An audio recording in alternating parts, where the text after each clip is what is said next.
చంద్రగిరి మండలం నరసింగాపురం వద్ద తిరుమలకు నడిచి వెళ్తున్న భక్తులపై 108 అంబులెన్స్ వాహనం దూసుకెళ్లింది. ఈ ఘటనలో 2 మహిళా భక్తులు అక్కడికక్కడే మరణించారు. మరో ముగ్గురికి గాయాలయ్యాయి. పోలీసులు కేసు నమోదు చేసుకుని దర్యాప్తు చేపట్టారు. తిరుపతి జిల్లా చంద్రగిరి మండలం నరసింగాపురం నారాయణ కళాశాల వద్ద పొంగనూరు నుంచి తిరుమలకు పాదయాత్ర చేస్తున్న భక్తులపైకి మదనపల్లి నుంచి తిరుపతి రుయా ఆసుపత్రికి రోగిని తీసుకువస్తున్న 108 అంబులెన్స్ వాహనం దూసుకువెళ్లింది.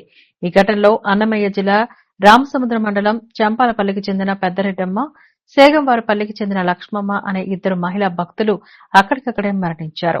మరో ముగ్గురికి గాయాలయ్యాయి. విషయం తెలుసుకున్న చంద్రగిరి పోలీసులు సంఘటనా స్థలానికి చేరుకుని ఘటనా స్థలాన్ని పరిశీలించారు. గాయపడిన వారిని చికిత్స నిమిత్తం తిరుపతి రుయా ఆసుపత్రికి తరలించారు.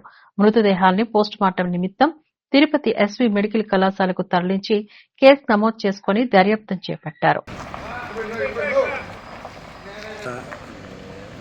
మదనపల్లి నుంచి